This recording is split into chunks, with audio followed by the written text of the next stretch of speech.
Something's getting started. I'm just like trying to rev it up.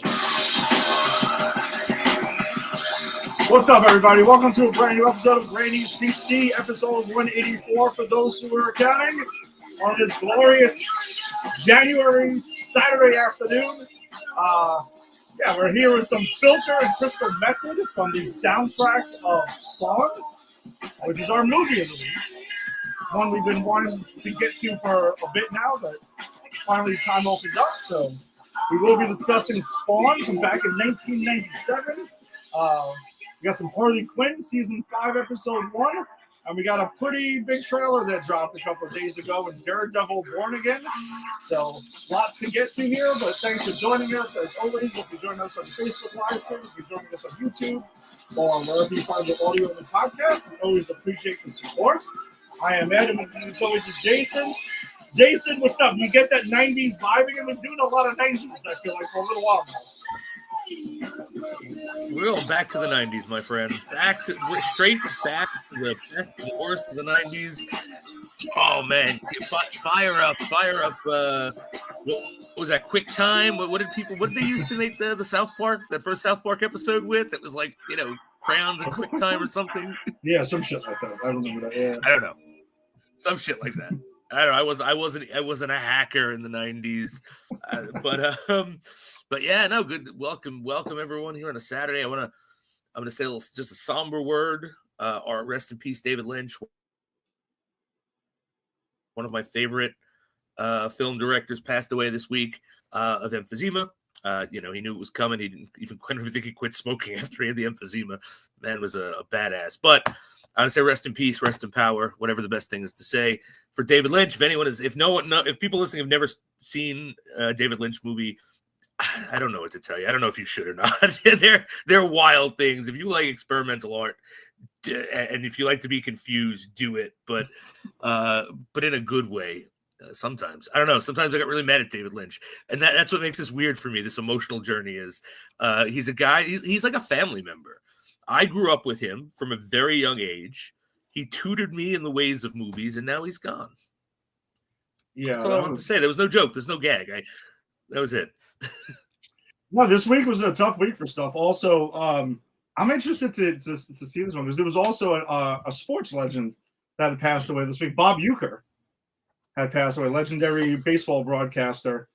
He passed away at the age of 90. Does that ring a bell for you? Because sometimes I'm curious to see because I want to see how far his reach had went. No, Bob Uecker? You're asking me if Bob Uecker? Of course I know Bob Uecker. Okay, I'm just Belvedere. Mr. Belvedere. Yes, thank you.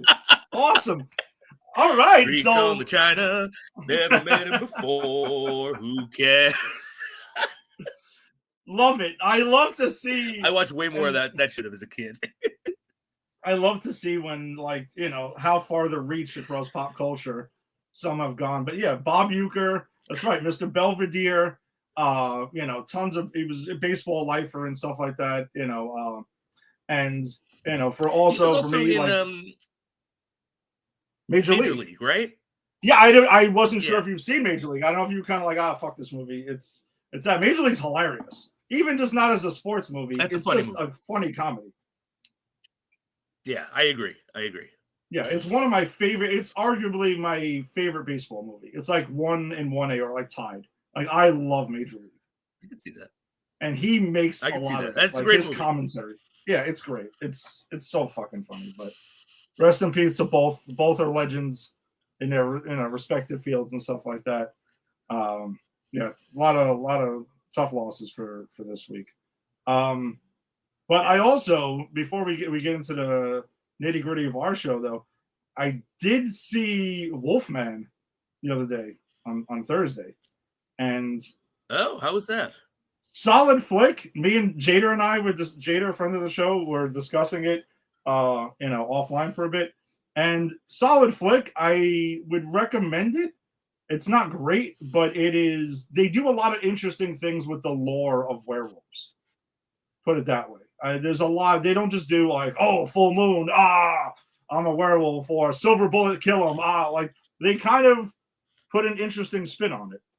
So I thought that was Okay. it was pretty cool. And they also do a thing where they show you the point of view of the person turning into the werewolf to the person talking to them, which I thought filmmaking Oh, wise that's was excellent. interesting. Yeah, I've That's never seen that super before. cool. Yeah, yeah, I've never either. I kind of want to see this movie. I was hooked by the whole idea of the father transforming, but being the one who's supposed to protect his family, and then being the predator of the family. Like, I thought that was a super interesting. Like, that they're clearly playing with domestic violence, domestic abuse. At least that's how it reads in the trailer. I don't know how it plays out in the movie. But yeah, I actually, that's on my list of like stuff that when I get a chance to see it, I definitely want to get. Yeah, I would recommend it because there is definitely that aspect, the whole father with the family and everything like that, and like generationally and stuff like that. Without giving anything away, I'll leave it there. But it was cool. It was in these like the effects and everything like that. I thought were really well done and stuff. So also, the Julia Gardner is in that movie, who is going to be what I think will be one of our Silver Surfers this summer in Fantastic Four First Steps. I still stand by. I do not think she will be the only Silver Surfer. I think she is one of them. She's the one that made certain people flip out and jump off the house, when her casting was announced. So, Yeah, I remember that. I do hope we get also a more traditional Silver Surfer in there, but let's see what happens.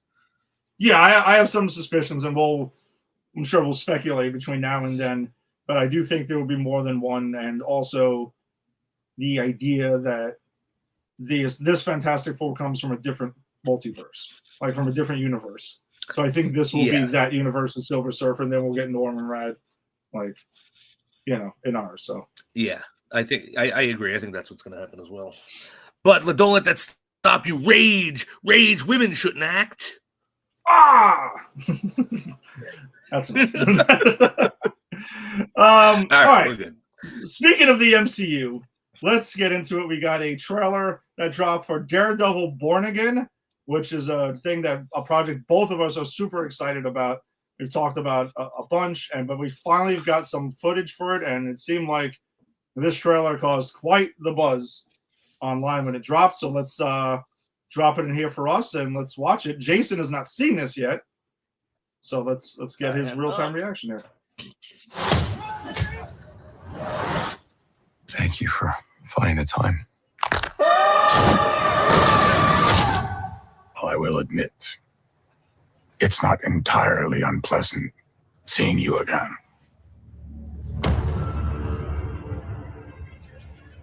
A lot of time has passed. By the look of it, you've come up in the world. I could say the same about you. A mayor serves his city. I can see you're not entirely convinced. Can you blame me? I can't shake the feeling that you're gaming the system. Why did you stop being a vigilante? The line was crossed. It's hard to come to terms with a violent nature. Hating the power it has over us.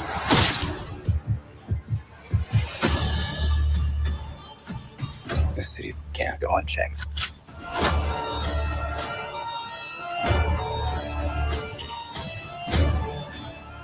Sometimes peace needs to be broken. Chaos must reign.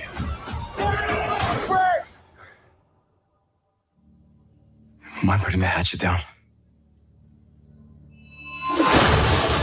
I was raised to believe in grace.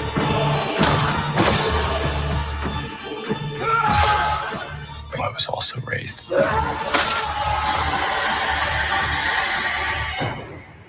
to believe in retribution.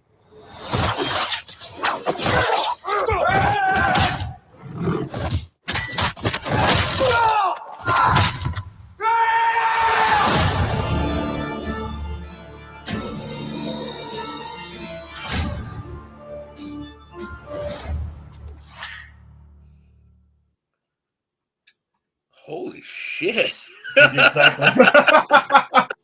Exactly. Holy Yeah. Shit. Oh, that looks good. Yeah. Safe to say, as far as rating a trailer, I think we know your reaction right now. That looks good. I mean, this trailer brought everything I loved about that original Daredevil series together. The tension, the action, right? Clearly, the smart dialogue. We got like an amped up, like we get Wilson Fisk and get back at it again with Daredevil, and now he's the mayor. That's awesome. We got Punisher. Like they're really. And they're leaning into that violence. How many fucking broken bones did we just see happen in that trailer?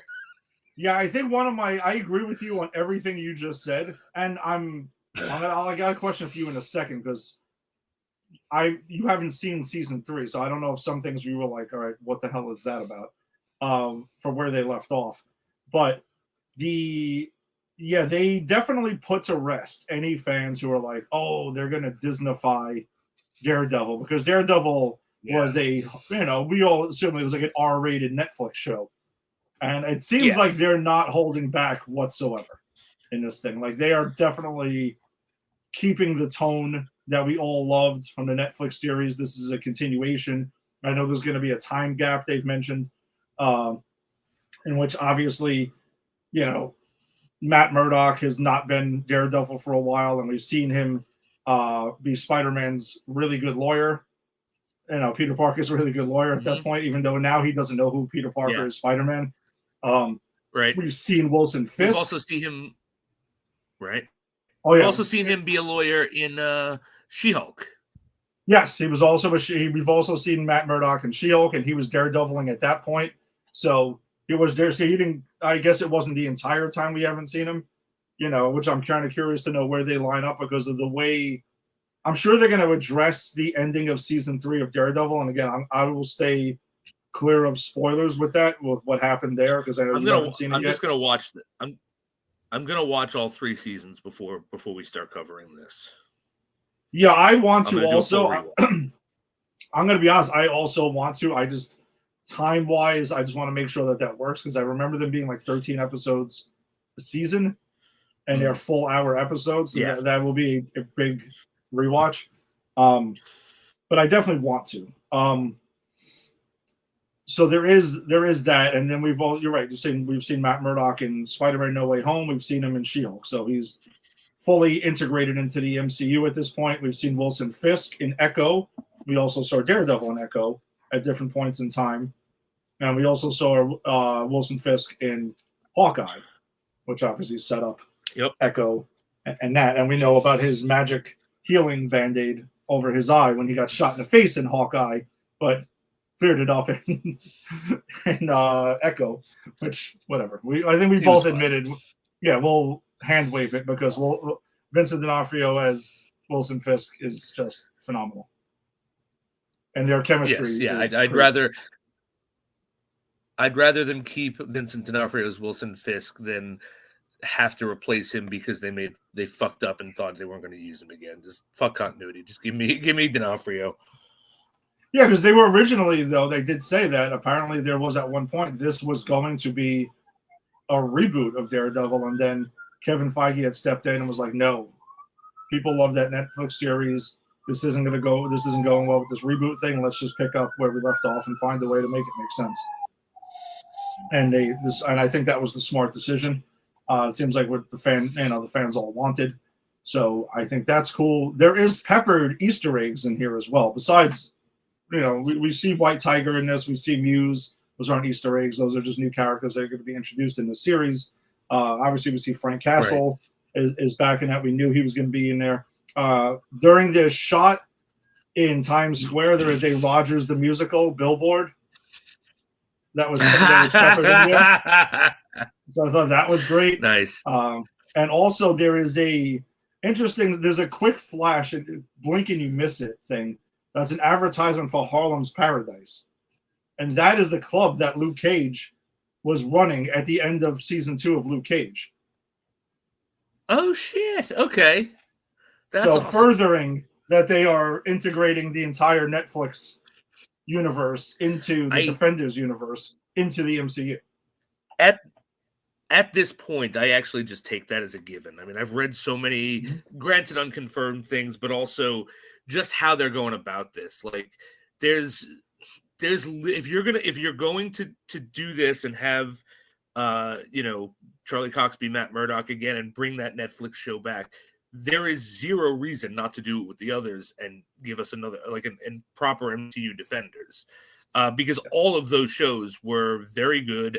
Not you, Iron Fist, and also very popular. So, it's kind of a gimme. This is going to make them money, and so it is only a matter of time that we get Jessica Jones and Luke Cage. Yeah, I would imagine that's going to be the case, and I know there's been rumors swirling around about Disney Plus officially greenlighting a Punisher continuation as well, which I'm sure I would be shocked if that doesn't happen. Because the way season 2 of Punisher ended was kind of bananas. I mean, that was the last time we saw him. He was full on skull and everything like that, long trench coat and all of that. So I'm curious to know where that. Well, this story actually, I guess, picks up his story as well. So I'm curious to know what Frank has been up to, since then, because we left off where he was going to just go on being the Punisher now. But I don't know. Punishing. It's punishing. So I don't know, but yeah, for as far as trailer goes, yeah, we were both through the roof about this project, and I think this just furthered it even more for me. I'm like, my God, May 4th, get here already! I can't fucking wait. Yeah, and I'm just so happy that they brought back Charlie Cox and D'Onofrio, and I'm blanking on the guy's name who plays Castle, but I'm just so glad they brought those three guys back. They're so good. And are we getting the guy who played Foggy? Are we getting any of the other cast members? Yeah, there's a quick shot of that early on. Yeah, Foggy's back. Karen Page is back. Basically, even Vanessa's is back. With Kingpin. So that's there's awesome. there, and there is shots in here of Bullseye. You don't know him yet, but yeah, Bullseye is definitely in the series as well. Yeah, you'll meet him in season 3. All right, which I'm super excited about. That's awesome. Bullseye was fucking awesome in Daredevil season 3. Yeah, I gotta go back and watch those because I fell off on all of them. I didn't finish any of them. And it was just too much. It was just too much content that was coming out, and I was watching too much. But I got to go back and rewatch them all. I think I'm going to start Daredevil this week. Okay. Yeah, those Netflix series again. I enjoyed. Yeah, I don't know. I guess I did admittedly even enjoy. I didn't hate Iron Fist as much as everyone else did. I fully acknowledge season 1 was rough. Season 2, I still stand by. Things picked up. Season 2 was definitely better than season 1. Okay. And Jessica Jones. I never made the season 2, so. Yeah, and if you're going to do it, I would suggest checking it out because I think you would agree that something like season 2 was definitely better. They addressed some areas and stuff like that were problems for people. Because even Jessica Jones, as much as I love season 1 of Jessica Jones, I think season 2 was okay. And season 3 was better than season 2, but I still don't think they touched season 1 at all. Daredevil. I agree with that. Yeah, Daredevil though, season 3 I would probably put up there with season 1 of Daredevil itself and Jessica Jones as the best of that Netflix Marvel. Wow. I love season 3 of Daredevil. Right, I would be shocked if you don't share because. Again, you get Kingpin's back, more Bullseye. You get Bullseye introduced. He's a huge part of that series and stuff like that. And season, there's a lot of stuff that's in there that is just wow. It's wild. It's wild shit. I'm absolutely gonna like that. There's no way I'm not. So, all right, well, let's flip it over to DC then, as we got Harley Quinn season 5, episode 1 that dropped on HBO Max or whatever. Sorry, Max. Just on Thursday, so they're back. I thought it was a pretty cool welcome back. I enjoyed it. I thought it was really funny. Some cool stuff. It's a good way to set up the season. Jason, what do you got for us? Those are my quick thoughts on the episode. I thought this was really fun. They're back. This show never disappoints. The whole crux of the show, the whole crux of the episode is Harley and Ivy have gotten into a rut. You see them walking through Gotham, which has become a literal hellscape, and they just kind of throw the well, since the Joker they removed the Joker from office there anymore, and since what happened with the sirens, the Gotham City sirens, and they have this flashback. And first Ivy goes, well, actually, he had to step down after paralyzing Barbara Gordon. That's all we're getting of that. I was like, wow, so that's just a line off screen. Like, yeah. And I was like, holy shit, really? I had the same reaction. I was like, that's a big one to jump over. And then they have the flashback of the Gotham City sirens, which was fucking hysterical because it's Cat, Ivy, and Harley breaking into the Enchantress's lair to steal her diamond, and Oracle is the gal in the chair, and they just Catwoman set them up again because it's just a fucking cat burglary job. They're arguing, Enchantress wakes up and goes after Catwoman. They keep saying, this trio is not Kirk, and Barbara Gordon is like 4. There are 4 members of this team. The whole dynamic with the way that they kind of, because at the end of season 4, right, like it was like, oh, Gotham City Sirens is being set up. I wonder what they're going to do next season with it. And they kind of address it and get past it in the first 5 minutes of the episode, they do it in a really funny way. And you throw in, oh yeah, Barbara Gordon got fucking paralyzed by Joker as soon as he decides to go back to crime. We're going to gloss over that. But again, for this show, it makes perfect sense in this iteration because they're like, this isn't a Joker story. This isn't a Batman story. Yeah. This is Harley's story and through her point of view. So, sure, that would get glossed over. And the fact that they call out Catwoman for lying to them on every single mission. Like, you lie to us literally every single mission. I think Harley calls out for it. I thought that was hilarious. Because I could just see her because she's also like purring back at them like nasty. I also love when they go, what do you do with all this money? And she goes, I don't know, pay for the condo that you freeloaders live in? Yeah. Oh, man, that was funny shit. So that was good. So then they're in their sweats, like with their hair up, and like they're clearly in like, no makeup mode, I guess it would be called. But it's like they're dressed down. They don't give a shit. Yeah. And there are giant rats literally running around them. There's like all sorts of fucking crazy shenanigans going on in Gotham. And they're like, maybe we should get out of town. And then they see that they're having this big extravaganza in Metropolis, welcoming back Superman and honoring the Man of Steel. And Harley realizes that she saved his life last season and he never thanked her. So they decide to crash the party. I know you're going to discuss, well, you'll bring up when we get to how that gets addressed, but I didn't think it was going to go the way it did. I thought this was going to be what caused the shit storm for the season and everything like that, but it doesn't appear to be that way because of Harley's pettiness about wanting to fucking get a thank you from Superman. I just love how delightfully petty she is. And I love that Ivy calls her out on it. Ivy's like, wait a minute, are you turning Superman's party, honoring him, into something about you?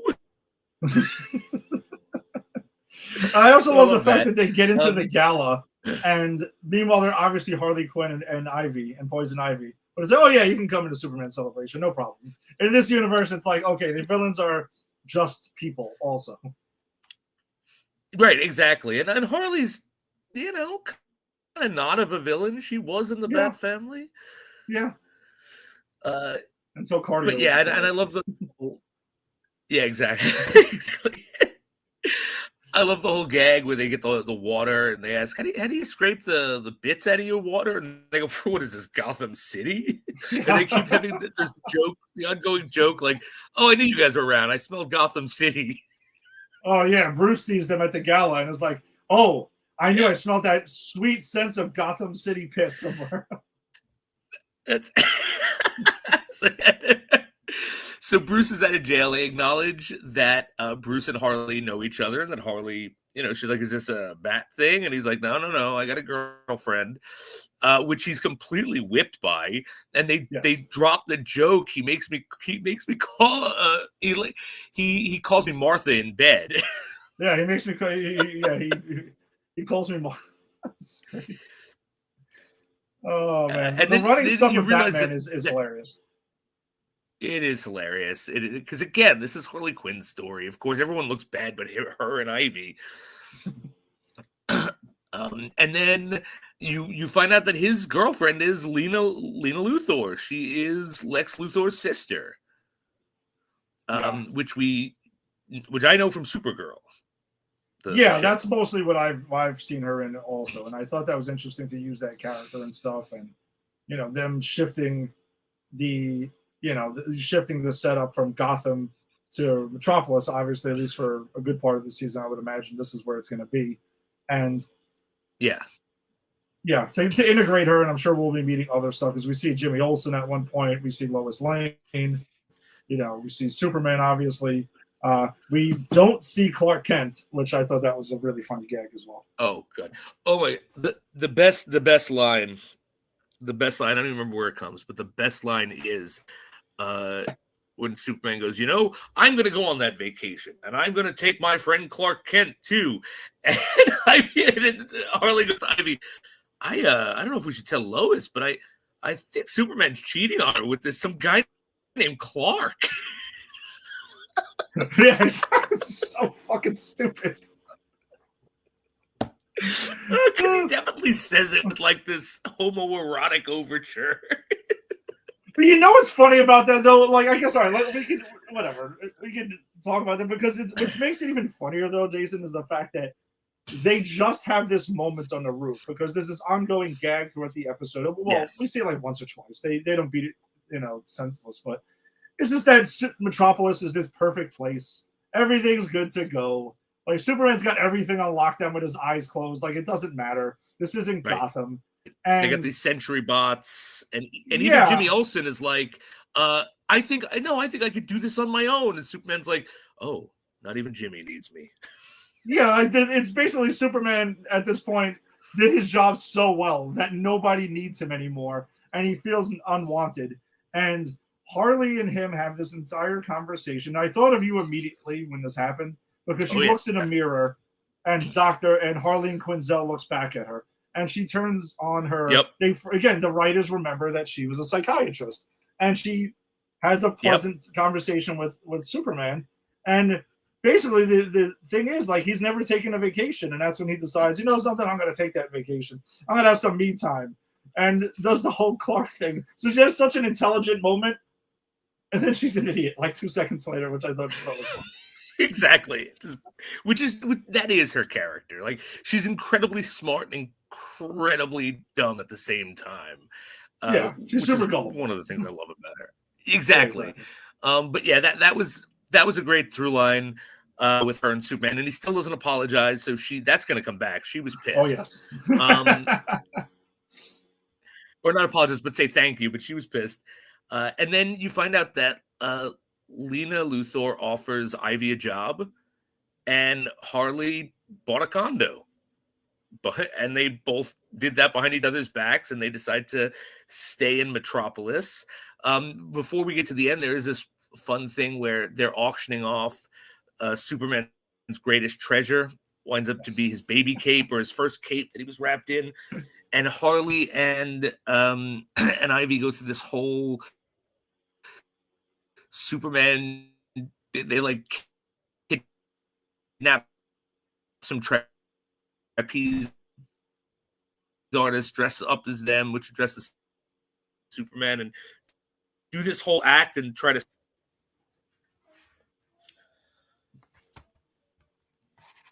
Sorry, cut out.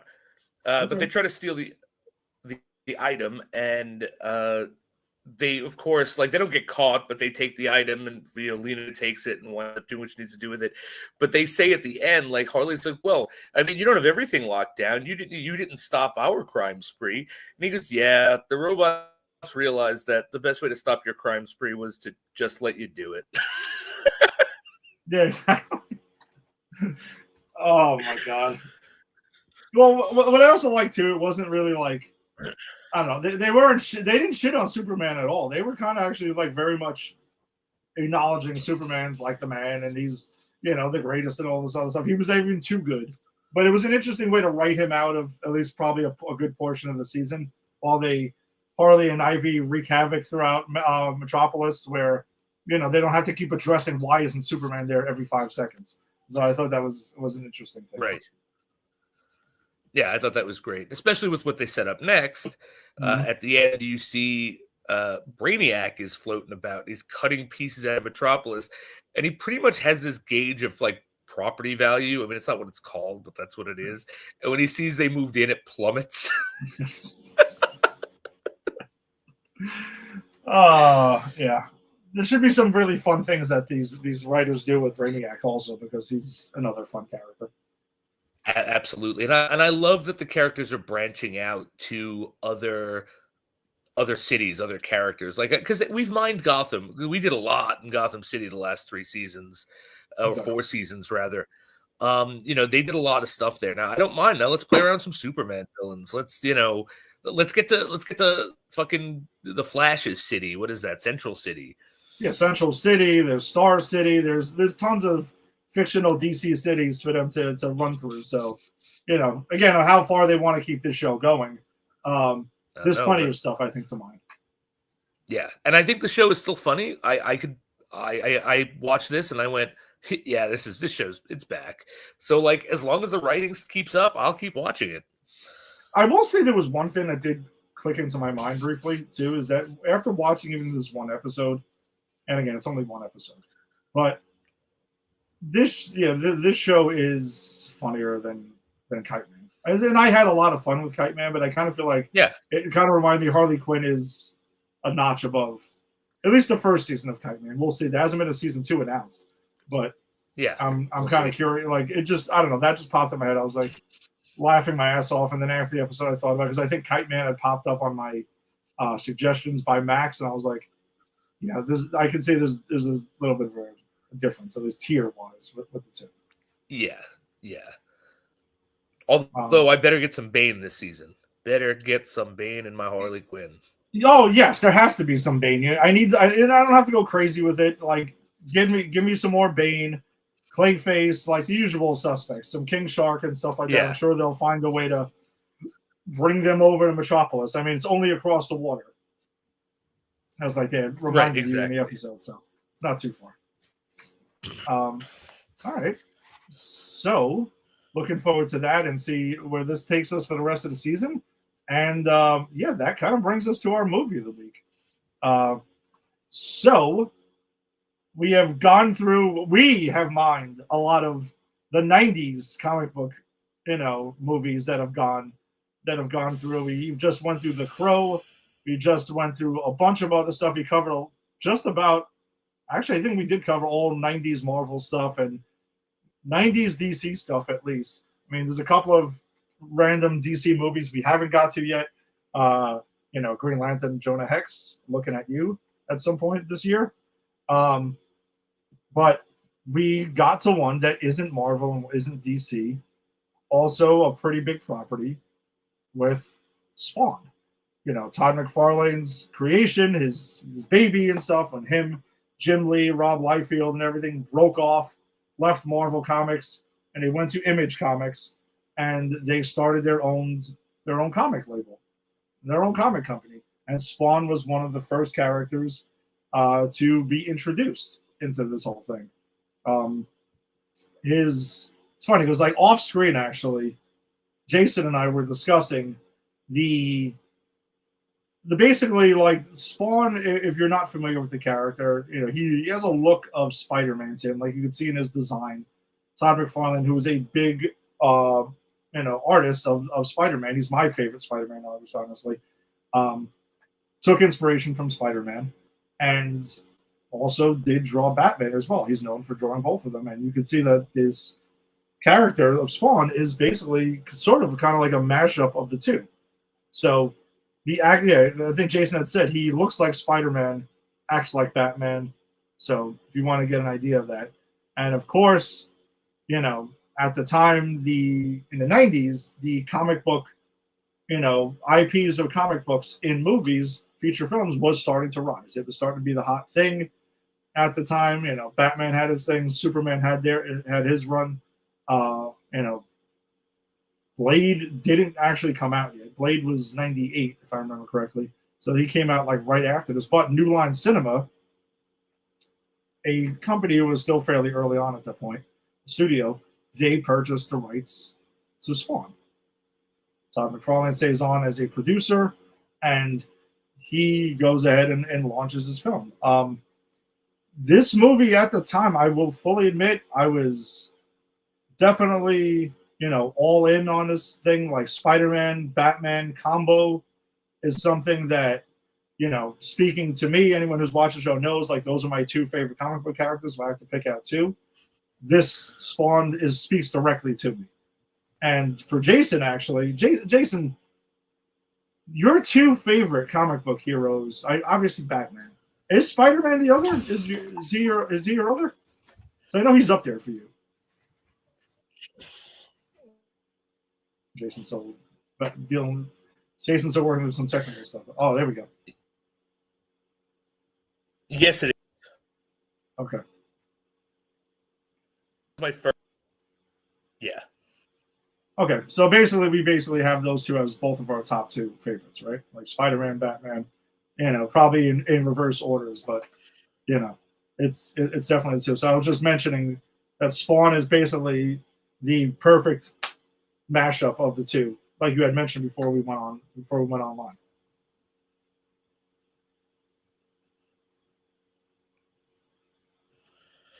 Yeah, definitely. He definitely carries himself like Batman, but looks a lot like Spider-Man. Yeah, so that's what I was just saying. But I was also giving a little bit of the background of Image Comics and how this got started, and of course, studios were just starting to jump on that gravy train of comic book stuff. So the '90s had a lot to do with it, and of course, you got to imagine Spawn was hot at the time. So New Line Cinema, the house that Freddie built, jumped on board as well. Who I also ironically had Blade in the bag also. They had Blade, and they released Blade a year after this. Blade was New Line Cinema? Yeah, Blade was New Line Cinema. Shit. Yeah. So it was. Blade was released a year after this? Exactly, and that's going to get to some of my feelings about this movie. Wow, that informs a lot. Okay. Uh-huh. So, yeah, it definitely brings a lot to the table when discussing my feelings about this film. Yeah, Blade was 1998, Spawn was 1997, so it was a year prior that Spawn had got out there. So, as I mentioned, I loved this movie when it came out. I was 17 at the time, 16, 17 at the time. I was all about it, adored it. The HBO series, the animated series that also came along around the time, I owned it. As I mentioned to Jason, on VHS. I remember. That's wild to me. Yeah, I was all about it. Me and Francis Burr and, all my friends at the time, we're all about Spawn. We loved it. Things can change when you're an adult. I will say that. It's funny because I don't like ragging on movies for the time that they came out. They were limited by their technology, if you want to put it that way. And I'm not going to bang on about that all day. But this movie definitely could have looked a lot better than it has. And I think it could have been made a lot better. It was a bit of a rough watch, I'll say that. Yeah, so I watched this movie with no nostalgia. I had never seen it before. I told you before we got online, I saw a clip of when he was training to learn how to use the suit or the skin, whatever the hell it is. And I saw the part where the clown rips his shitty underwear out of his pants. That's the only two scenes I saw. So I have no nostalgia for this movie. I was vaguely interested in Spawn when he first came out, but I was still a Marvel guy at that point, Marvel Batman guy, and so I just never read the comic. If I had money to buy comics, it was going to be like a Marvel or a Batman. But I gotta say that this is very much a 90s superhero movie in all of the worst ways. I'll save the CGI for last because I actually am going to bang on it because I can actually point out it could have done better. It was just it needed a bit of a budget. But I would say so the guy who plays Spawn, who I like, is in a completely different movie than John Leguizamo and what's his face? The guy who plays Jason Wynn. Martin Sheen. Because they're in a comedy, and Martin Sheen, I forgot his name. It was Martin Sheen and John Leguizamo are in a comedy where a clown farts gas, and the guy who plays Spawn is in a movie where he's looking to get serious revenge on people. Two very different movies.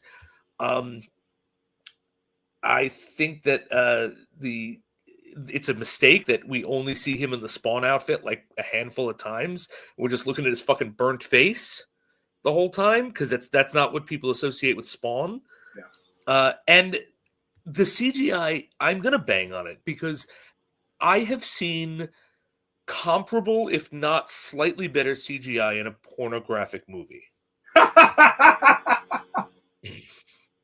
I'm not even a specific one. I'm not even kidding.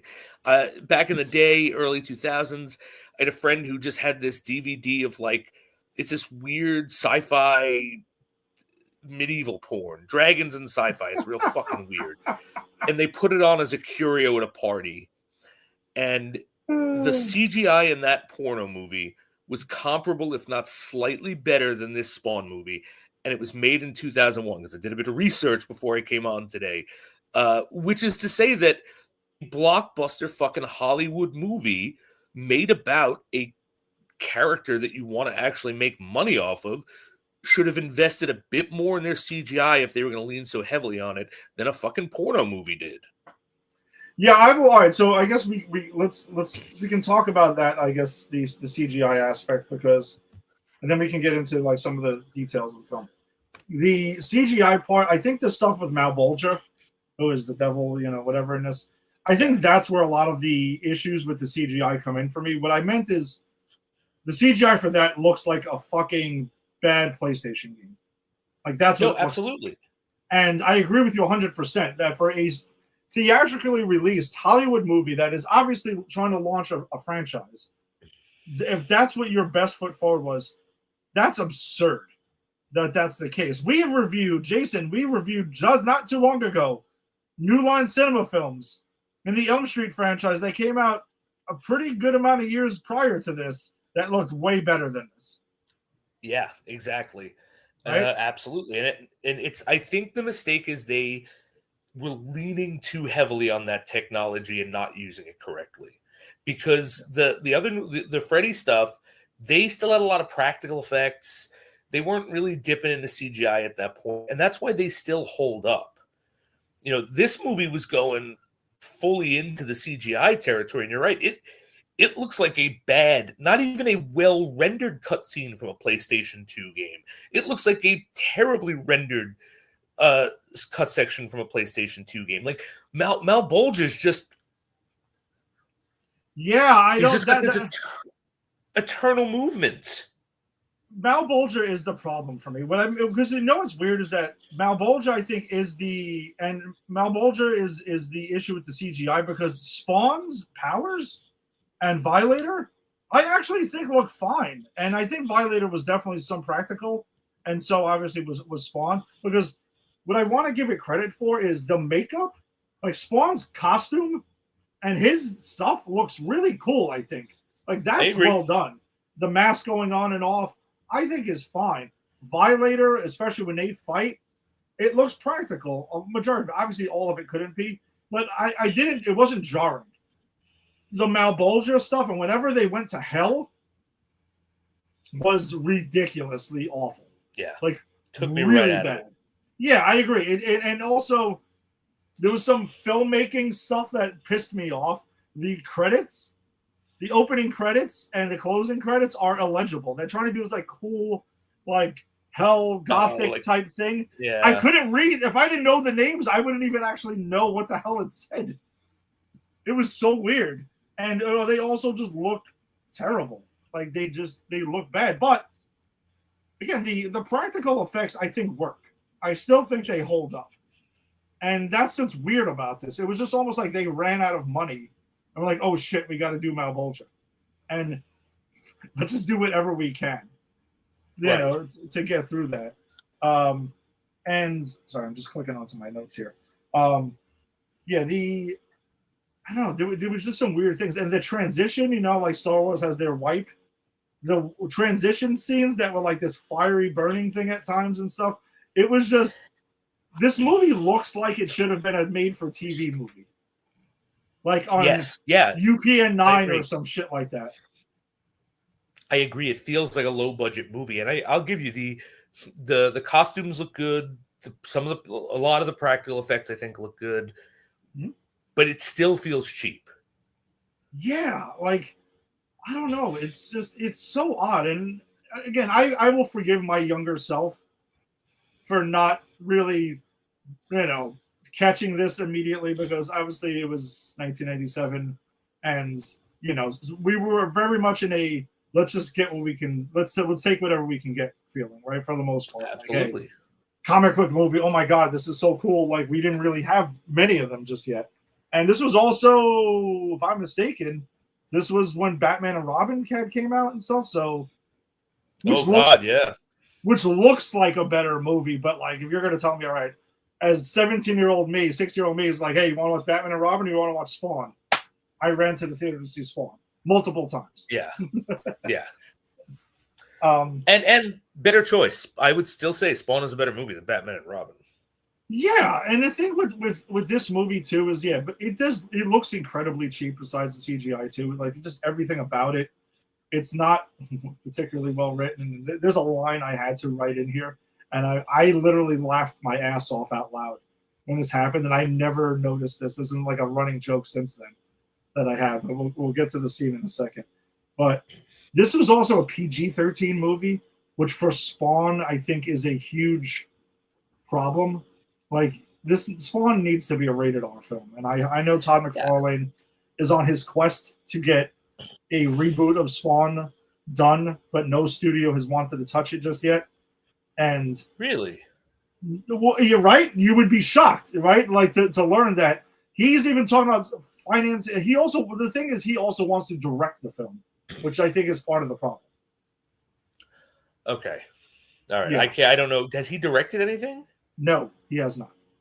But he's one of the, I feel like he's one of these creators, and now Todd McFarlane's insanely wealthy now at this point. Like, his toy business and Spawn, like, he's stupid. He has a stupid amount of money. Oh. So I feel like he has this creative thing.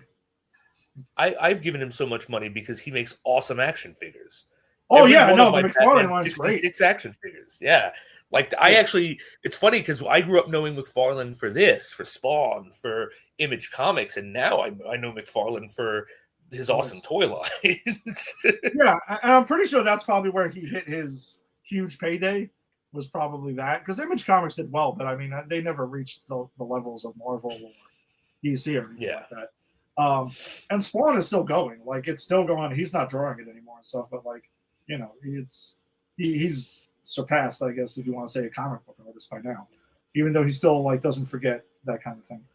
But that seems to be the thing. I know Jamie Foxx was attached to the project to play Al Simmons in the new one, which I'm like, all right, I can see that. I can see that. I like Jamie Foxx. Yeah, I can definitely see that. But I think the perfect studio would be Blumhouse. If they were, that's who I thought would just snatch this up in a heartbeat, to be their superhero. Oh, yeah. Do it like a legit superhero horror movie? Well, that's what he wants. McFarlane also wants it to be like a horror movie. So I don't know if his script is like, me too. I think it should be. And then after watching this, I'm like, because sometimes people will like over romanticize older films that they saw when they were younger and they remember it a certain way. Again, right here. I'm definitely guilty of this with Spawn. But this movie is definitely a reboot. Is definitely not without approach. You can definitely do this better. No, 100%. honestly, this is the exact type of movie we should be rebooting, right? Because we get, and again, I like Matt Reeves' Batman. I'm not coming at it, but we get we get like the Dark Knight trilogy, and like right away we're rebooting Batman. And it's like, and then once Matt Reeves is done, we're gonna reboot Batman in the new DC universe, right? We're rebooting the same fucking character 20 times in a span of a decade. Yet I see this movie, and this.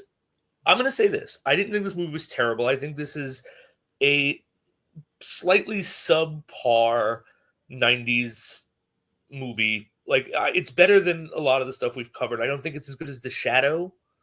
I think The Shadow ekes it out a bit because I think The Shadow looks better. But it's in that oeuvre. You know, it's in that circle. And I'm not shitting on it, but I watched this going, this desperately needs to be rebooted or remade. Because this is an incredibly compelling story with very interesting, distinct characters. And I would like to see this done in today's sensibilities with today's CGI, with today's ability to make this look good. Like, this is what we should be doing. We should be rebooting Batman for the 100th time. We should be going back and finding shit like Spawn that's like, no, we didn't do it well the first time. Let's do it again. Yeah, I agree. I do think also a lot of studios want to play it safe. And, you know, for the most part, it's funny because I feel like there's comic book fans who are criticizing Marvel and the MCU for going with characters that are not A-list characters for the last couple of phases, last phase 4 and 5. But I understand why they're doing it. They want to branch out for it. But then studios are at the same time playing it safe and sticking to what they know makes money. Batman makes money. Put any Batman movie out there, you got cash cow. Superman, that movie will make money. There's no doubt about that. Spider-Man will obviously make you money and stuff like that.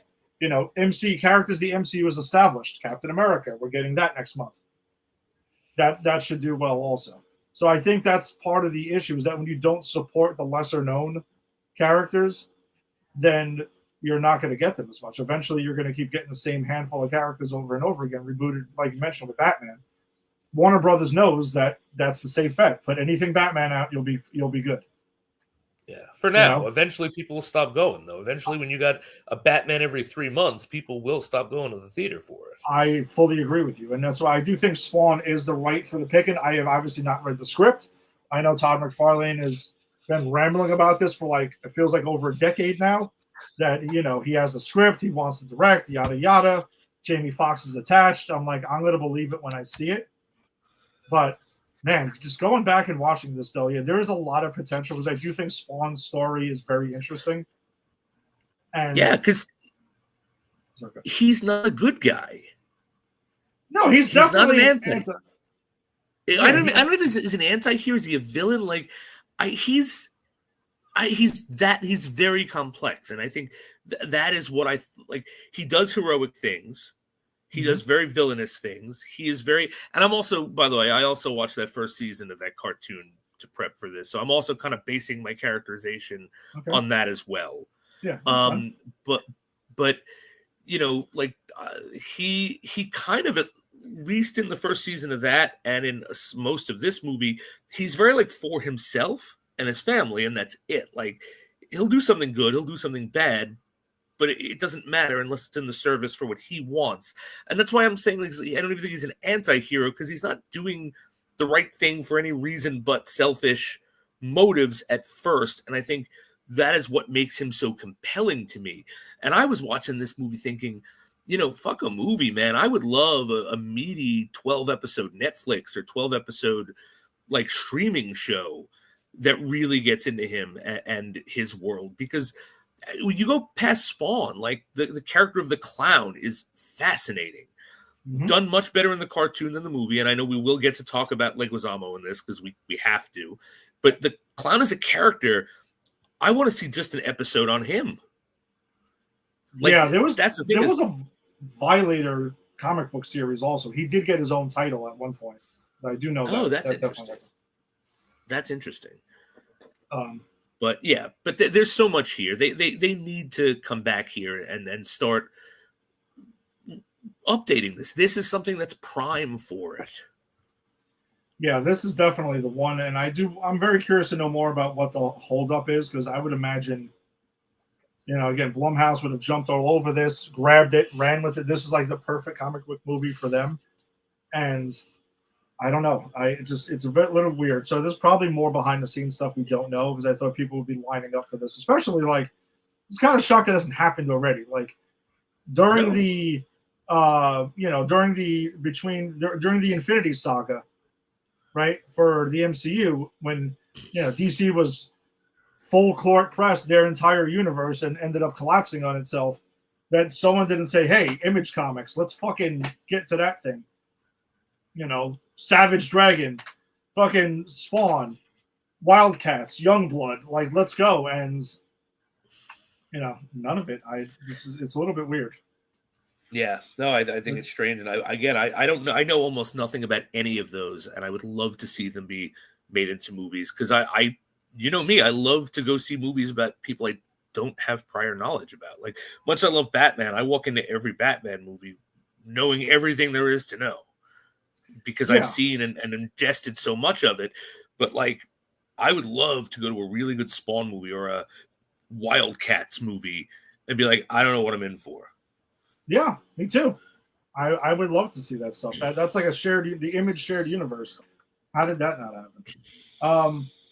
So regarding the stuff in this movie, just to go through some notes, there's some weird shit in this movie. Just about the writing, the writing needs to be addressed. When the scene where Jason Wynn he's got this cigarette and he puts it out in his ashtray that has scorpions in it. Yeah. I don't know what the fuck is going on? That was like, hey, villains. I just saw this James Bond movie where a villain had a scorpion. That would be really cool if this villain had a scorpion. Wait, this villain has scorpion, then he was putting his cigarettes out in scorpions because he owns the scorpions. Oh my god, this clickety clack is brilliant.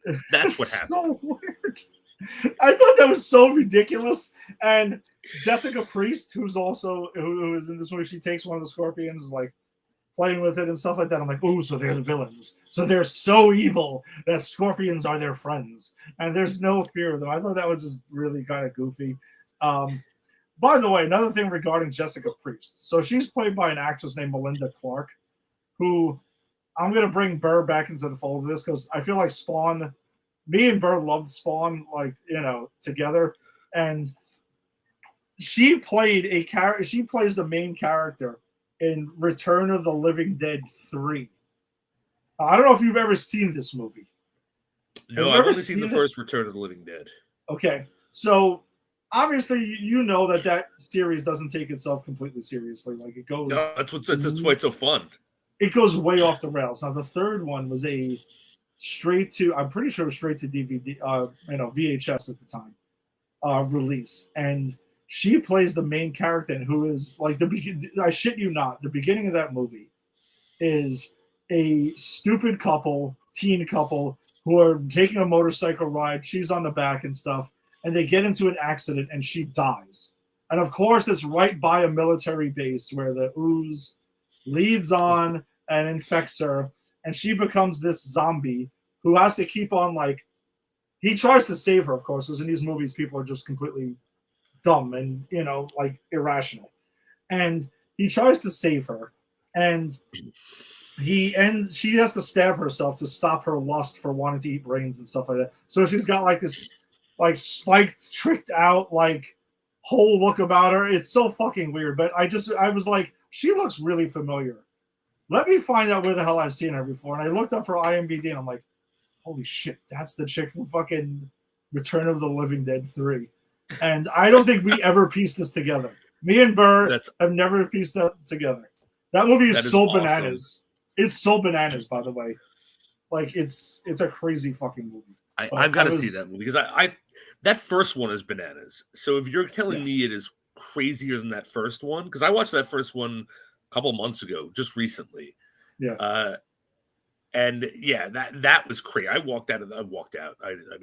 I stood up at my computer from that one and kind of went, that was nuts. But yeah, I got to check this third one out then. Yeah, this is God. There's so much crazy shit. I don't want to spoil it, somebody, but it's a wild, stupid movie. But it was fun seeing her in this, because I was just like, oh shit, like I never connected the two. Because I think they came out around the same time. And let's see, there was also a lot of people, like Al Simmons gets shot up by Jason Wynn when they murder him and they set him up right after that. There's not a drop of blood in that fucking scene, which made me smack me in the face and was like, this is PG-13, asshole. Like, yeah, we're gonna dance around R, but we're not giving you that. There was more blood in that cartoon.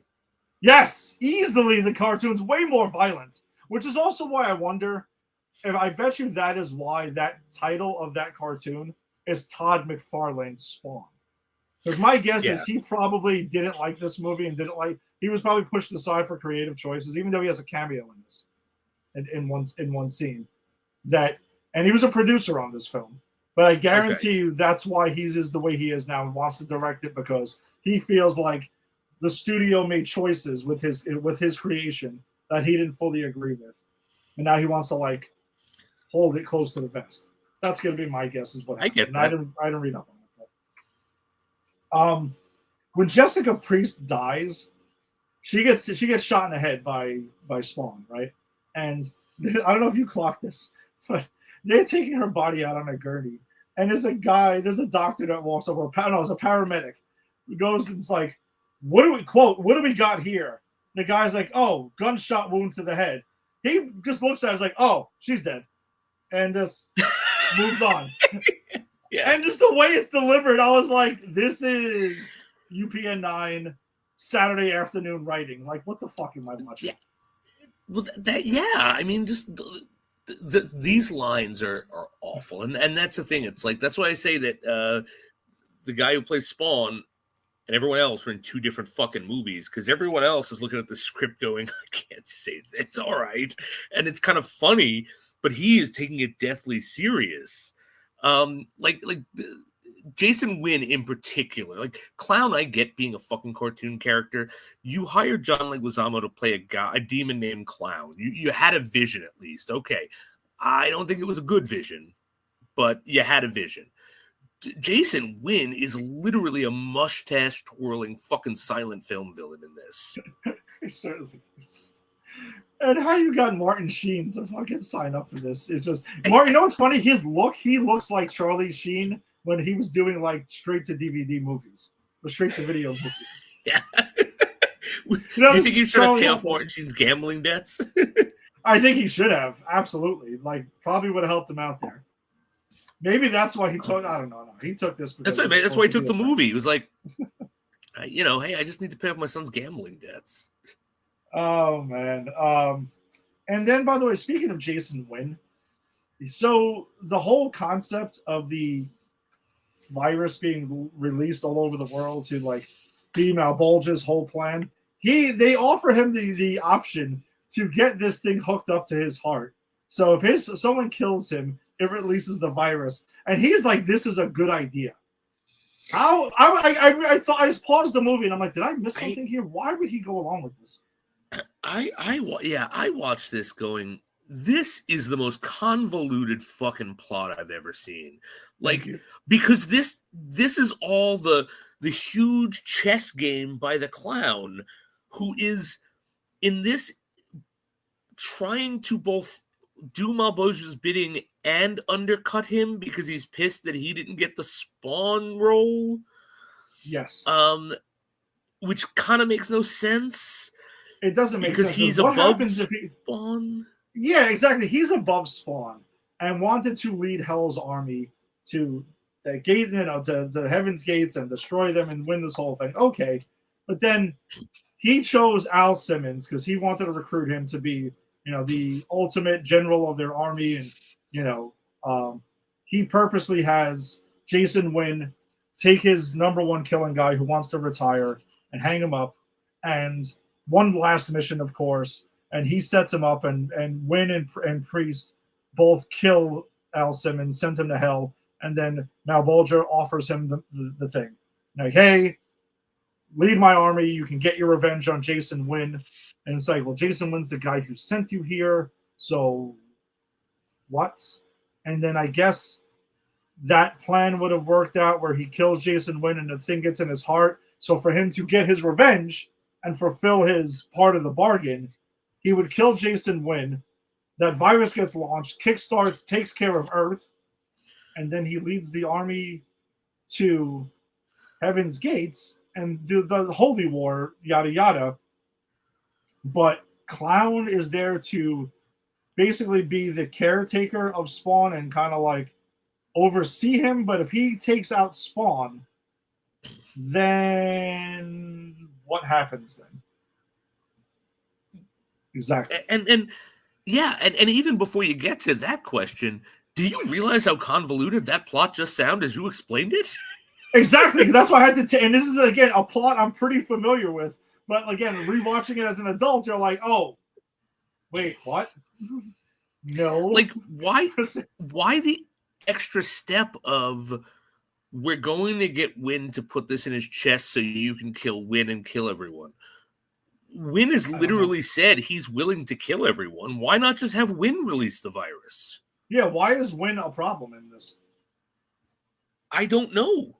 Neither does Clown, because he's also in two different movies. The movie where he's the serious chess master and the movie where he's farting and shitting. It's definitely a lot of fucking shitting with Clown. Yeah, I don't know. That was bizarre.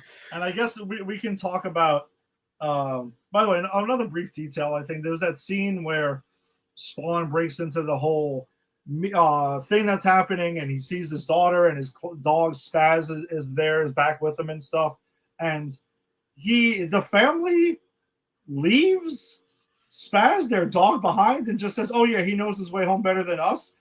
And what the fuck is that about? Like, you just told your daughter that?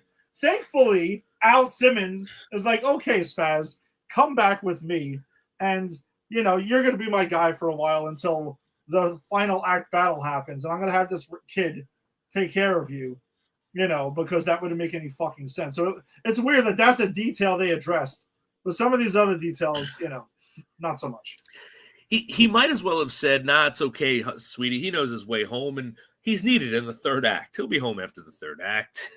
Speaking of knowing his way home, and Jason, these things seem to come about. Did you clock who the kid is in the alley who does take care of Spaz while Spawn is off doing the third act battle, and then returns him at the end, which is just weird. No, he's basically there to watch the dog. That's Miko Hughes. Miko Hughes was the kid in Wes Craven's New Nightmare. Oh shit! New Line called him up again 3 years later to do Spawn. Which he hit a growth spurt. I didn't realize he gets a lot bigger. Yeah, you can see he definitely hit that growth spurt. I didn't even recognize it. That's awesome. Yeah, so it's good to see that this kid has gotten some work here. Pet Cemetery, Wes Craven's New Nightmare, and apparently Spawn. He was there as well. Hey, put him through college. Exactly. Then we get like the fight in the alley with Violator and Spawn, where that's where we get the Todd McFarlane's cameo as a homeless dude that's in the alley. They obviously give like extra camera time to and FaceTime to, and focus on him a bit. So I thought that was kind of fun. Yeah, I like that. That was cool. Yeah, and then basically the third act happens. And there's the whole battle with Wanda and everything like that, who was played by Teresa Randall, who was also in the first couple of Bad Boys movies and stuff like that. She plays Martin Lawrence's wife in those movies. Oh wow, I did not notice. Did you notice who was voicing Malbolger, by the way? No, I was way, way, way too distracted by them going on the screen. Frank Welker is the voice of Malbolger. Of course. I should. Why did I even think it could have been anyone else? Frank Welker does everyone's voice. Frank Welker is dubbing my voice right now as I speak. Those who might not know, Frank Welker was, famously Megatron in the G1 Transformers cartoon and stuff, and he's everything. He's famously every fucking voice ever. Like he gets paid buco bucks to make like dog noises. Yeah. Like this guy, like look, if you don't know who Frank Welker is, look him up. He has the best job in the world. Yeah, it's pretty nice. I did not actually realize at first that that's who was voicing Malbolge in this, but he apparently was. Let's see. Also, I don't know. The third battle happens. The final act happens. It's just kind of like a mishmash of, Spawn fighting Violator again, and then gets the head cut off and stuff, and does the spikes and everything. And Cagliostro is along for the ride. It was basically a former Spawn who was there to kind of train and turn Al Simmons to do good and not do Malbolge's bidding, but waits until a bunch of shit has happened to really interject himself. Yeah. Which I don't know. Again, could have been done better, right? Clearly, and I see this, and I actually think it could. This what I'm going to say could have been done better in the cartoon too, but it is done better in the cartoon than in this movie. But the whole it's a war over the soul, Spawn's soul, right? Mm-hmm. Like the good Spawn comes and he tries to put him on the right path. Clown tries to pressure him, bully him, ply him to do wrong. It's sort of the devil and the angel, God and the devil fighting for the soul, right? I mean, that's really clever. That's clever to weave into something like this. Agreed. But like this movie does not pay it off. This movie, like Cagliostro is kind of there, but he really doesn't do much except for the one scene one of the two scenes I did see where he's helping him like, no, you're, and actually I really did like this scene. This is my favorite scene in the movie. He's like, no, you're just reacting. You have to learn how to be proactive. It's going to react to protect you, but if you really focus, you can control it. And I think that's a really cool scene. But that's it. That's the only thing he does in this movie. And it comes kind of closer to the end of the movie. I would have liked to have seen that, maybe middle-ish, early middle-ish. Yeah, that definitely would have played out better. If they would have chose that. Because I just kind of feel like he waits until the end, and then the third act of this movie gets so rushed. Like, I don't know.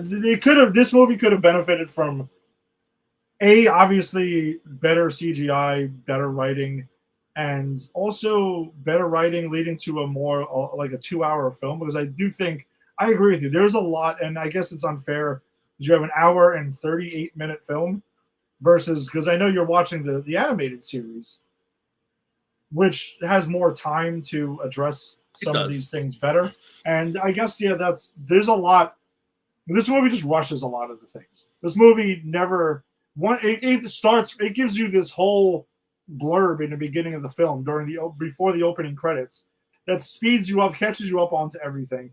And then it never takes a minute to slow down. Like, this movie is 100 miles an hour from beginning to end, I think.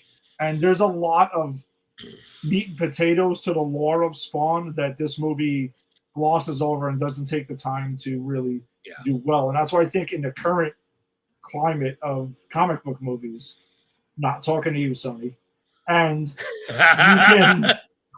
you can actually do a much better job. Like, I think we can get an awesome Spawn movie, in the right hands, obviously, today, because they would take it more seriously as well. Because this movie just, I don't know, it is really convoluted. Yeah, no, it is, and now I think we need to get to it. That's a perfect segue to get to Clown, because I think the Clown. I have never had an instance where I both loved and hated a character, and loved and hated an actor's take on a character at the same time. And I'm very glad that I watched the first season of the Spawn, because I wanted to see how, and I'm assuming that Spawn show is closer to the comic, right? Like the characterization. Yes. So I think the it was not a mistake casting John Leguizamo. They directed him wrong, because I think when John Leguizamo is playing the sinister, calculating, I'm just a clown, you know, but then also moving pieces on the board. I think he does that very well. But then they inextricably put this sort of potty humor in there. And I did not see that at all in the cartoon. In the cartoon, the clown is he makes jokes. He actually does show up to a kid's party as a clown at some point. But it's not like I'm farting and shitting. Oh, look at my belly. Like, it's not like he's Mike Myers, this fat bastard, which is kind of what we're getting here. You know, and I think that makes the character so much more interesting. And so, like, rebooting this movie would allow them to sort of give us the fun yet sinister clown that we should have had. And again, John Leguizamo, not the problem. They directed him very badly, or edited. I mean, maybe you let John Leguizamo do the fart and shit jokes if he insists, but then you don't put it in the movie. Well, I'm trying to look up the director of this. Oh, wow. Yeah, this guy apparently, Mark A.Z. Dippe?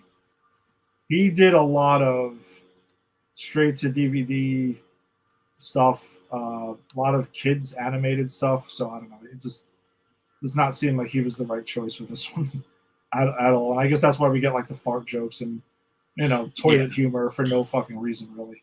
And that's the thing. Like, if I came on the show and you told me, no, that's the clown in the comic, like that's the whole point. He's very sinister, but also sort of clownish in a jocular way that's kind of gross. Like, if you told me that was the point of the character, I'd go, okay, I don't particularly like this character, but at least they were trying that. But that's not. Where did they get this from?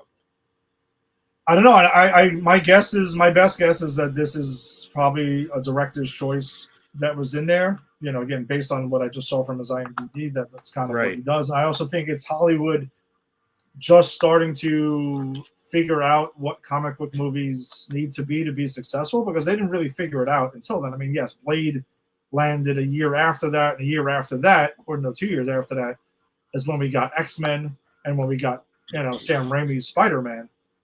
And remember, this is also during the era, like we mentioned, Batman and Robin, Batman Forever. Like, right. It was a very weird time for comic book movies, you know, in the 90s. They did start to grow up a little bit. And you can see this movie wants to do that, but doesn't fully have the tools to do it. Is that a fair way to put it? Yeah. I agree. And that's why I don't say it's terrible. That's why, like, I say it's kind of like lower mid. You know, I'm not saying avoid this movie at all costs. There's a reason to watch this movie if you're a Spawn fan, or you're curious. But yeah, it's trying. And you're right. They don't actually have the roadmap yet, so they don't know what they're doing. But there are certain choices I understand and don't like, and there are certain choices I just don't understand and I don't like. So, like, I don't like the fact that he's not in his suit the whole time. Like, he's in his suit for like 5 minutes. Yeah. But I understand that, because this is a time before Iron Man where we really were able to figure out that perfect ratio to actor's face to CGI, right? The whole thing was you can't keep the actor's face covered the whole time. Yeah, I that get was it. the thought. Yeah, it doesn't work for this movie, but I get it. The changing of the clown's characterization, I just don't understand. Like, did they think that what a comic book movie, not just any comic book movie, it's not like this is like Batman where you could go, well, they just, you know, changed source material. They went back to the 60s. Like, this is a comic book that was dark from the outset. It's dealing with heavy tones. There's really not much comedic value in it. Mm-hmm. And you're going to make the decision that what this movie needs is shit and fart jokes. And I'm not even kidding. I'm not just saying that. The man farts green and then pulls shit out of his ass. I mean, this is gross stuff. It's not even funny. And I would love to have someone sit down and explain to me how they thought this was going to somehow elevate or get them closer to what a comic book movie should be. I don't think there's any answers there, because I think that they just didn't know yet. And I don't want to make it sound like I'm excusing the writing or excusing the movie for this at all, because I'm not. Like, you can, again, Blade came out a year later from the same studio. And Blade was amazing and looked amazing. Yeah, that's the thing. So I wanted to even look that up. I was curious to compare budgets between the films, and just to get an idea. That's a good point. And if it's a budget deficit, then shame on New Line for not giving Spawn a better budget. All right, you want to know something? Mm-hmm. Blade's budget was $5 million more. Okay. So 45 to 40. I mean, is that all right? Not that much more. I was gonna say that's not a huge amount. Like when we're talking about like budgets for movies, I mean, yeah, there's a big difference between $5 million to you and I, but to the making of a movie, yeah, that's not a big difference. That's why I do wonder if I still will stand by this.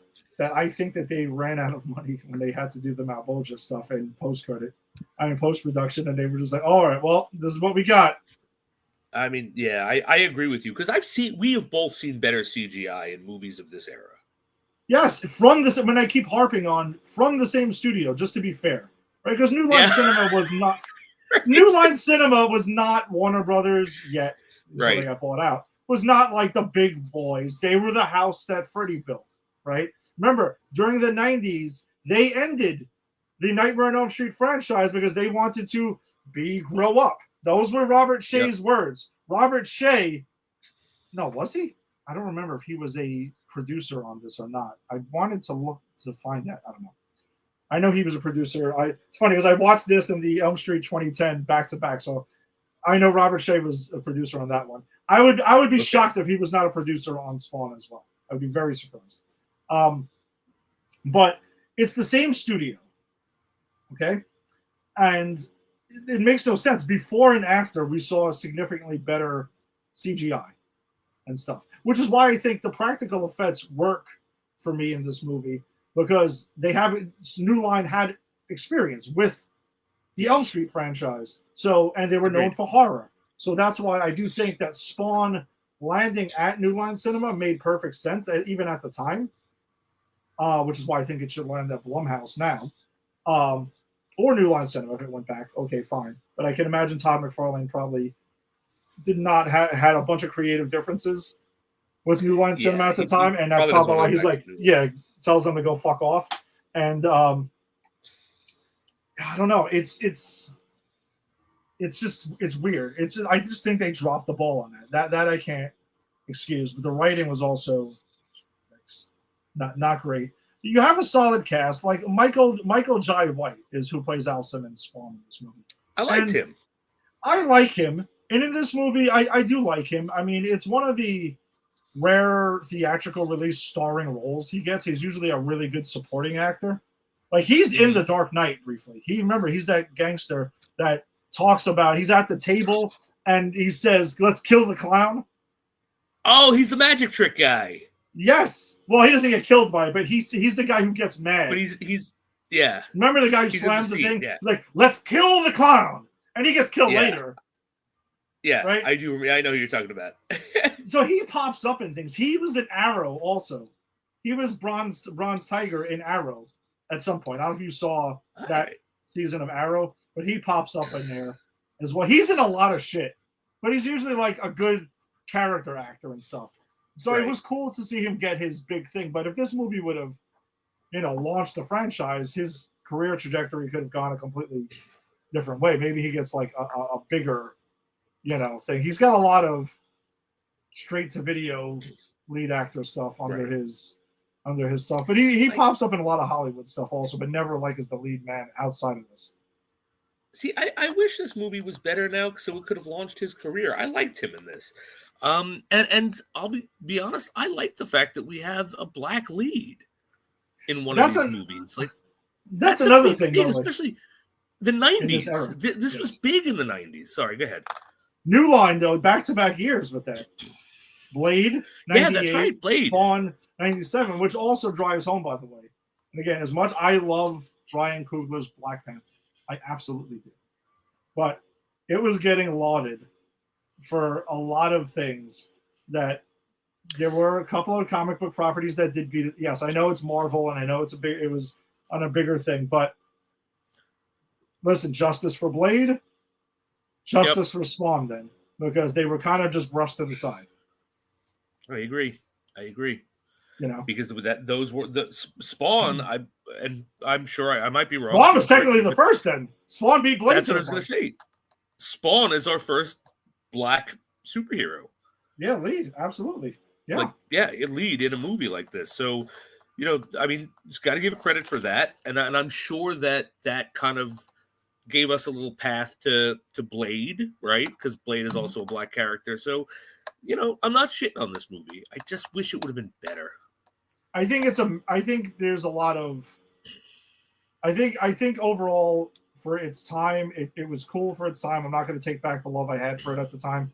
But that's what you should. I definitely look back on it now as an adult and for our purposes now, and it had a lot of potential that was never reached. I'll put it that way. Like I agree. This movie is primed for a reboot, and I really hope it happens, and I hope it's not Todd McFarlane who is holding shit up because of dumb shit that he wants. And I can understand him maybe not wanting to trust another studio, but listen, Frank Miller did it eventually.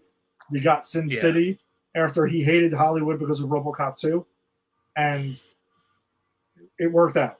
So Todd McFarlane ever comes across this, find someone you can trust, go to Blumhouse, don't direct it.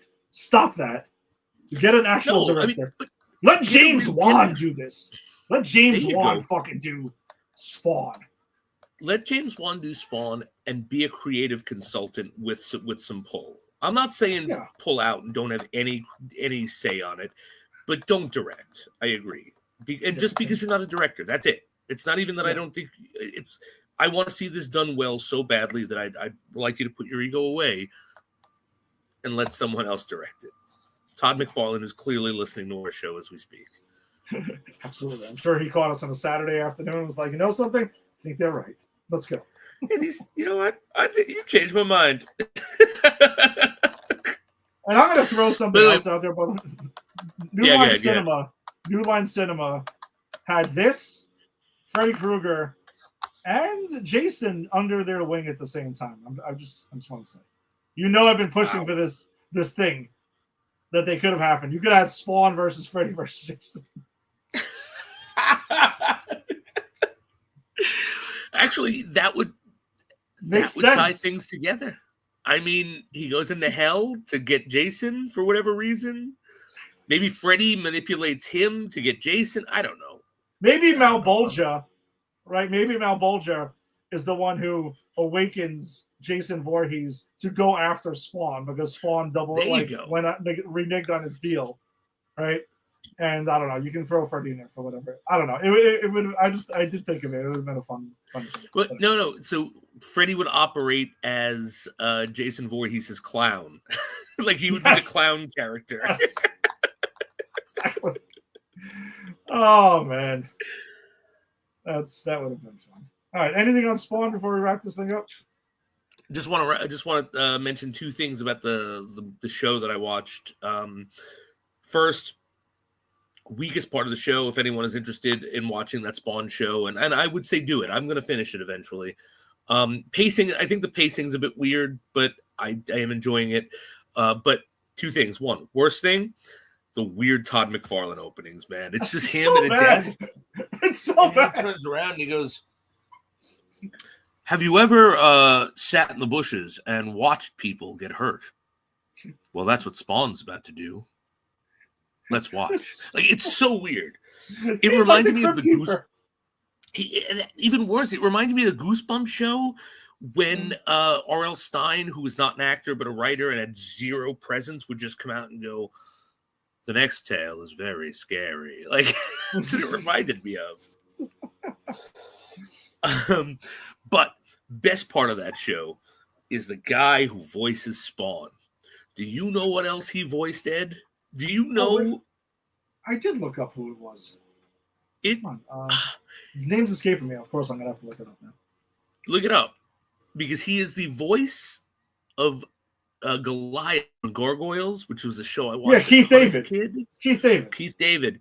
And he's in a lot. Keith David, I've seen a lot of stuff he's in, but I'm watching this show and I'm like, that voice is commanding and comforting, and why does that sound familiar? Why do I feel comforted by that voice? And then I look up and I'm like, oh, because this reminds me of Gargoyles, and I used to love that show as a kid. So I'm going to give you a Keith David thing, by the way, where I was introduced to Keith David was, and it's funny how this will tie in, and I hope Bear is watching, because me and Bear have a shared love for another random movie of Charlie Sheen's called Men at Work, starring him and Emilio Estevez, which I think is an underrated, stupid, funny movie, and Keith David is in that as their like supervisor who is in the military. And are you familiar with the movie at all or no? Yeah, I've seen it. Okay, so they have that scene where they have the pizza guy tied up and stuff like that because he attacks him because he thinks he's like spying in on them, and they tie him up, and he just has this. He delivers this line where he turns around, he's like, "The commie bastard gets no food," and then they just show him because he's envisioning him as like he's back in the war as like an Asian like military, and it's like dong, and the guy just has this look on his face like he doesn't know what the hell's going on. I always, every time I see him, I think of that line for some reason. I always just thought it was so awesome. Stupid and hilarious. Keith David's a national treasure. Yes, for sure. All right. So I think that wraps it up for us on this Saturday afternoon. Thanks for joining us as always. If you joined us on the Facebook live stream, be sure to check out Granny's PhD's Facebook group. We share a lot of trailers and other fun stuff that come across our way. Also, Pop Culture Pros and popculturepros.com, because that's who we are presented by. And wherever you found your audio-only podcast, subscribe to Pop Culture Pros, as well as if you're checking us out on YouTube. Jason and I will be back tomorrow night for PCP Deep Dive. We got to wrap up. We got a season to wrap up, right? We got a season to wrap up. We're going to be talking about the final, the reboot. It's not the final. It's the reboot of Nightmare on Elm Street. We already did our rankings, so we're not going to be doing that. Right, we did our rankings already last one. No, I don't think we did all like official. Did we do it? We didn't do official. Okay, so we'll be doing our official rankings then of the movies. I just because this is not in the franchise. This is the weird outlier. Franchise. It's not in canon, but it is in franchise. You're right. So we're going to be discussing this. We're going to be having a twofold focus. One, why this movie failed so hard. This is what Ed wanted to discuss, right? Why did people turn their backs on this movie? And I really want to discuss through the lens of, do we need another reboot of the Nightmare on Elm Street franchise? And I think that's really interesting that pairs up with this episode, because this episode very, very definitely, Spawn needs a reboot. We've discussed that.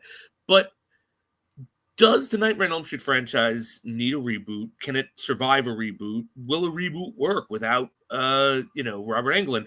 That's something we'll be discussing tomorrow night, 8:30. So if you're a fan of Freddy, come join us.